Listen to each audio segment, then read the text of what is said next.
How are you, Michael? Really busy, I'm pleased to say. Build up to Christmas, thank you.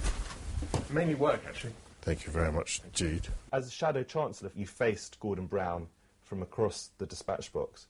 What did you make of him? Was he a scary figure to face? He was a petty-minded person. So you're not a big fan? You could say that. Michael, great to meet you. How do you do, Matt? It really is 5 minutes. So I know you've done a lot in your life. We've got to get it all in there. Are you ready? Yes. Okay. Time starts now. Michael, you've been Defence Secretary, you ran for leader of the Tories, you chaired the Man Booker Prize, you've worked extensively in the arts and as a broadcaster. What are you most proud of so far in your life? Probably a couple of television films I made, one about my father and probably the last one I did about the suicide of a friend. You were seen as a very right-wing Tory minister by some, but at least to the outside eye you've mellowed over the years. Did you have a sort of road to Damascus moment? We got defeated in 1997, you may remember. I have mellowed. I thought the party needed to move to the centre ground to win. I, in some ways, have moved to the right, probably on taxation and welfare. What's the most right-wing view you hold? That it's immoral to tax above 40%.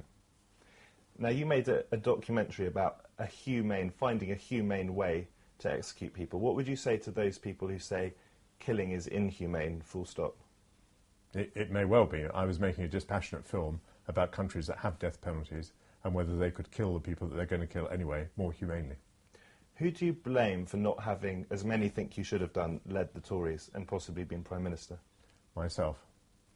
Have you forgiven the right-wing press for digging up your past and throwing it in your face during the campaign? They didn't dig it up, I gave it to them. I've forgiven them for that. I do think the right-wing press is evil. Would you ever accept a job in a Cameron cabinet?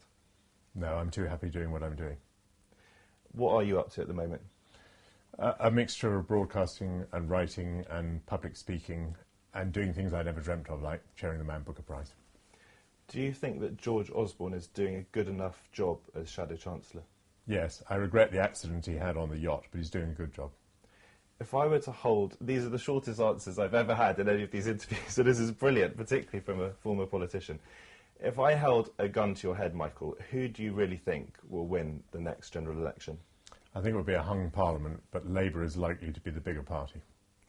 What is your biggest remaining ambition in life? And it can be in work or outside work. I have no idea. I like being a cork tossed on the tide of fortune. I like to... What I do next will be something I don't know about. Do you have any regrets? I mean, it's an obvious question, but is there a biggest regret? And if there is that not having led the Tories? It's certainly not that. I probably didn't lead the Tories because I didn't want it enough. I didn't want it enough because I knew how difficult it would be. Now, I know you're a big Wagner fan. If I said to you, you cannot listen to any more Wagner or any more Beethoven for the rest of your life, which of the two composers would you ditch? Wagner. Can you give me a reason? Well, because Beethoven is broader. Wagner is magnificent, but musically more narrow. I mean, actually, Wagner is huge philosophically, but I think Beethoven is just such a big repertoire, I wouldn't want to lose it. We've got under 2 minutes to go. You do a successful television series called Dinner with Portillo. Who would be your ultimate two guests? If you could have anyone alive in the world, who would be your ultimate two guests at that dinner party? I think Nelson Mandela would be one, and maybe Margaret Thatcher if she were in good health. Are you a modern man about the house? Does Michael Portillo make his bed, cook the dinner? I sometimes cook. I'm modern in that I'm into interior design. What do you eat for breakfast? Fruit. That was a very good answer. You've lost a lot of weight, Michael, over the last year, if I may say so. Looking very well. What's the secret to your success? Eating fruit for breakfast. I generally don't eat things that are fattening. No pastry, no bread, no butter, no puddings. And what about exercise? Do you play sports? Are you a rugby player? Exercise? Rugby? Doesn't cricket? ring a bell. Tennis? Nothing. No? None of it? Okay. So what is the best possible evening out for you these days, Michael? What would it involve? It'll be like this evening, opera and dinner. What are you seeing? Le Comte de Hoffmann, the Tales of Hoffmann to you. Now, you've travelled the world, both as Secretary of State for Defence, I imagine, but also as a broadcaster working in wildlife. Which country has left the biggest impression on you? Egypt, I think. Ancient Egypt. Experiencing ancient Egypt through the museums and through the pyramids. Yes, the magnificent civilization that was the Egyptians.